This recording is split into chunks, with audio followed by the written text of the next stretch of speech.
I booked a round-trip flight from Tampa, Florida to Atlanta, Georgia, then traveled 30 miles away from the Atlanta airport and back for only $30. Here's how I did it. I posted this video last month on how I flew to Atlanta to handle business, and amongst all the comments, one thing that had a lot of people confused was how I spent very little money on traveling. To be honest, I kind of impressed myself on this one. This is the cheapest flight I've ever booked and the least amount of money I've ever spent while traveling to another state. And in this video, I'm gonna tell you exactly how I did it and how you might be able to do it too. So it's no secret, traveling can be very expensive. In 2023, Forbes magazine reported that the average cost of a domestic round trip in economy for one person was nearly $430. And if you're looking to book a hotel while traveling, it's going to cost you about $170 a day. Need to get around? The average daily car rental is about $50 a day. And if you're nothing short of a living creature that needs food to survive, make sure you budget another $100 a day for your meals. But regardless of the cost, it's still travel season and we all have places to go and people to see.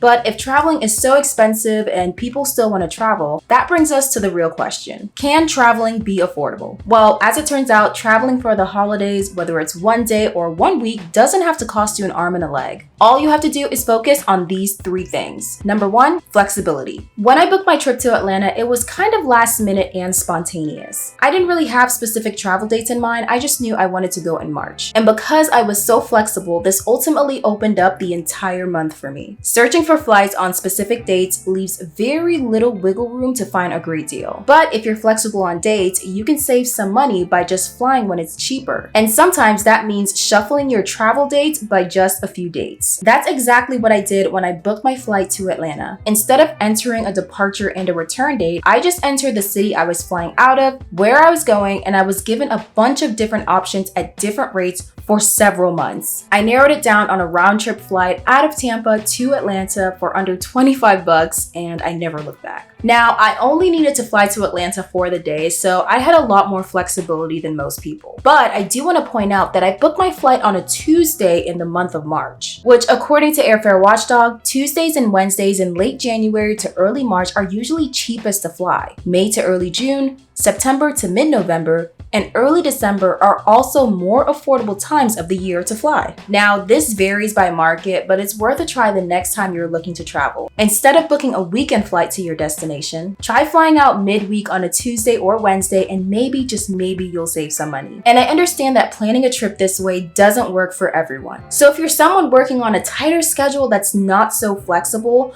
don't worry, I have something for you, so keep watching. Another thing I was flexible about when booking my flight to Atlanta was the airline I chose. I know, flying economy next to a complete stranger is no luxury. If I were in a financial position to choose how I wanted to fly, I would fly first class with the extra leg room and the complimentary champagne every single time. But I'm not there yet, and that's okay. Because to be honest, I'm more concerned about having a good time at the destination I'm heading to, and I could be a little bit more flexible in terms of how I get there. On average, airlines like Spirit and Frontier are the cheapest on the fare level. The airline I flew to Atlanta was Frontier, and honestly, I have no complaints. I've flown Frontier so many times, and honestly, I've seen a lot of improvements with this airline company over the years. They still don't have Wi-Fi or outlets on their aircrafts, which sucks, but that just means you need to pack a portable charger and download a movie on your phone. Another affordable airline company that I enjoy flying is Breeze Airways. It's a small budget airline company founded by the former CEO of JetBlue. They're committed to nonstop routes at low prices, they offer low-cost check-bag options, and USB ports are on their planes. I also want to mention that flying to your destination is not the only option. If you're traveling to another state, taking a train or even a bus can save you a lot of money. I've purchased round-trip train rides to visit family for less than a tank of gas. And the last time I traveled by bus was in 2019 from Memphis to Chicago, and it wasn't that bad. It's a lot cheaper, a lot of the times they offer Wi-Fi, and buses make stops so you can get off, use the restroom, grab food,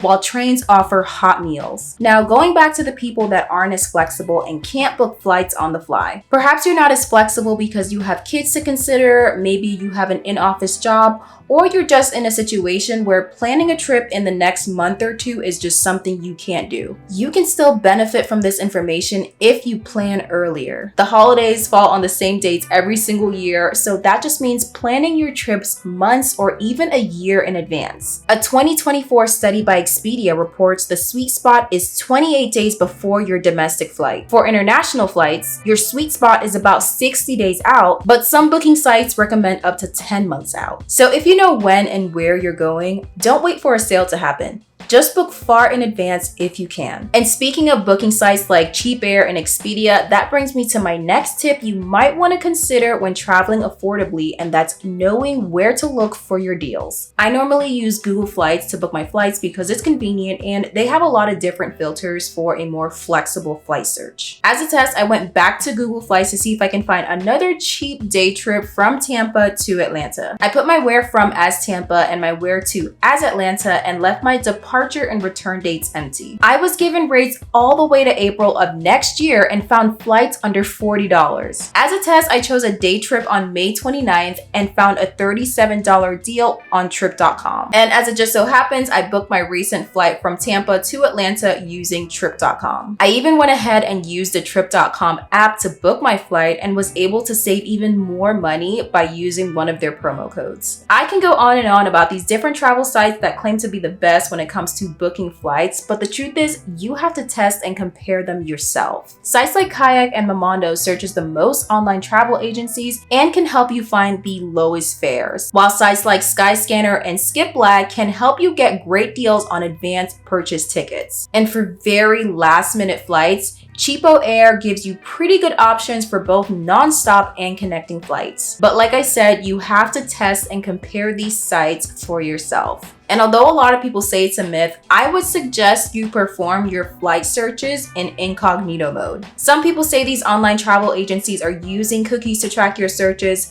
Some say that they're not, but I say it doesn't hurt just to use incognito mode just in case. The last thing to consider, and probably the most important thing to consider if you want an affordable trip, is your wallet. Before you plan a trip, you need to make a budget that you know you can stick to. When I booked my trip to Atlanta, the entire purpose of the trip was to retrieve $180 that I was owed. So that meant my entire trip had to be a fraction of the $180 because it doesn't make sense to spend more than what I was trying to get back. Now, everyone's budget is going to be different, so that means the amount of money you set aside for traveling is going to be entirely up to you. But here are some options if you want to keep your costs relatively low. People choose Airbnb over hotels because it's more customizable, especially if you're traveling in large groups. If you're traveling with friends and family, it might make more sense to get a decent sized Airbnb that you can all share and just split the cost later. But sometimes hotels can be better on your wallet depending on the ratings and the location. You can save money on hotels by booking in advance,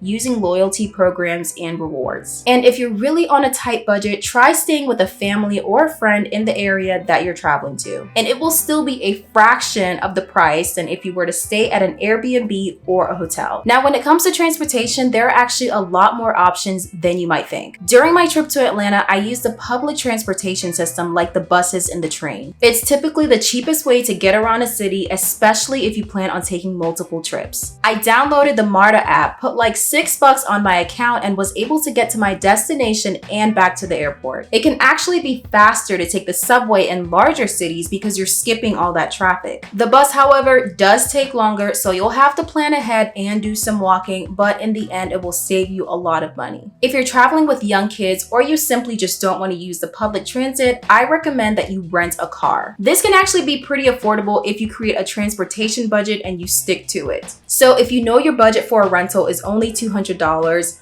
opt out on getting a luxury car with the latest upgrades and instead get something that's reliable and good on gas. And if you can, avoid getting a rental car from the airport as they can cost a little bit more due to the added airport fees. It is more convenient because you can just get off your flight, get your rental, and go. But if you want to save more money, shop around sites like Enterprise, Budget, Hertz, or Dollar to get a better deal. And the ultimate cheapest way to get around while traveling, which happens to be my favorite way, is of course walking. Most major cities have walkable downtown areas Or you can just download an app and use one of those electric bikes or scooters that we see everywhere. That's exactly what my sister and I did when we visited Chicago in 2019. We stayed in the downtown area and walked or just scooted everywhere. And on days where we were traveling far, we just split a ride share, but we honestly could have also rented a car just for those days. The last thing, and probably everyone's favorite thing that you should create a budget for when traveling,